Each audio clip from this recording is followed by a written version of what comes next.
Technical call বলতে কি বুঝি? সংস্থার শেয়ারের হাল হকিকত বোঝার জন্য অনেক রকমের তথ্য পাওয়া যায়। যে তথ্যে শুধুমাত্র শেয়ারের অতীত দামের ইতিহাস বিশ্লেষণ করা হয় তাকে টেকনিক্যাল অ্যানালিসিস বলি।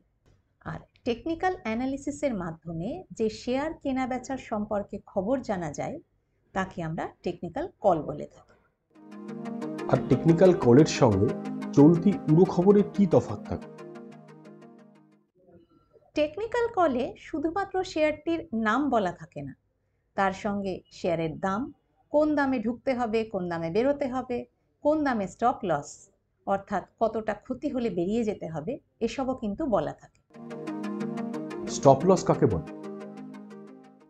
শেয়ার কেনা বেচাতে ঝুঁকি আছে। এই ঝুঁকি আমরা বিভিন্ন পথে কমাতে পারি কিন্তু সম্পূর্ণ এড়াতে পারি না। স্টপ লস হলো এক ধরনের ইন্স্যুরেন্স, যা টেকনিক্যাল অ্যানালিস্ট শেয়ারের দামের ইতিহাস বিশ্লেষণ করে আমাদের জানিয়ে দিচ্ছেন যদি শেয়ার কেনার পরে দাম কমে যায় তাহলে এতটার বেশি লস আর নেবেন না, অর্থাৎ এই দামে পৌঁছলে শেয়ারটি বিক্রি করে দেওয়া উচিত, আর যেটুকু লস হয় হোক। আর স্টপ লস কিভাবে নির্ধারণ করা হয়? শেয়ারের অতীতের দাম যখন লেখচিত্রে প্লট করা হয় তখন আমরা সেখানে দেখতে পাই একই ধরনের ঝোঁক বারে বারে ঘুরে ফিরে আসে। এর থেকে ট্রেন্ড লাইন আঁকা হয়, আর এমনই ট্রেন্ড লাইন্স থেকে বিশেষজ্ঞরা খুঁজে বার করেন সাপোর্ট এবং রেজিস্ট্যান্স। এই সাপোর্ট লাইন ভাঙলে আরও তলায় দাম নেমে যাওয়ার সম্ভাবনা, তাই এই লাইন যে দামের ওপর তাকে কেনার ক্ষেত্রে আমরা স্টপ লস হিসেবে ব্যবহার করি। বিক্রির ক্ষেত্রে স্টপ লস পাওয়া যায় রেজিস্ট্যান্স লাইনের ওপর। টেকনিক্যাল গ্রাফ থেকে ভবিষ্যতের দাম জানা যায়? জানা যায় না, তবে ট্রেন্ড বোঝা যায় বলেই এর নাম ট্রেন্ড লাইন্স।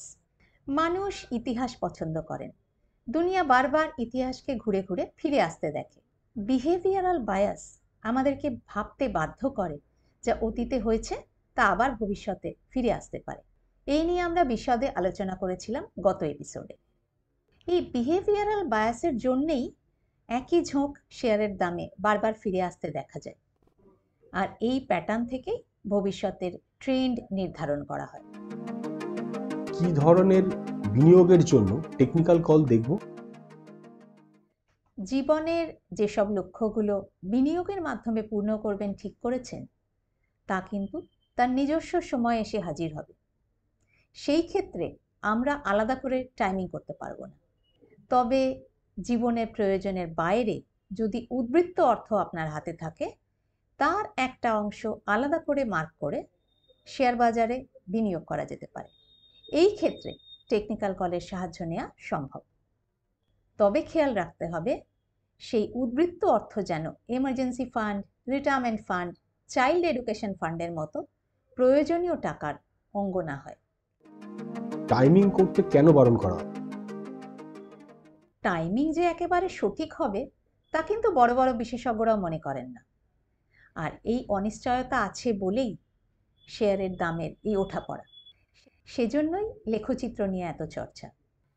টাইমিং করে ইনভেস্টমেন্ট কিন্তু হাই রিস্ক ইনভেস্টমেন্ট, এতে কিছুটা ক্ষতির সম্ভাবনা সবসময় থেকে যায়, তা মনে রাখতে হবে।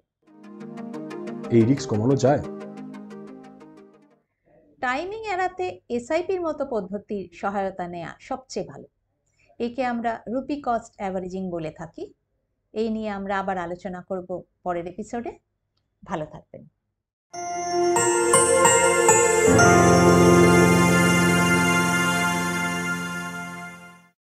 Investment in securities market are subject to market risks.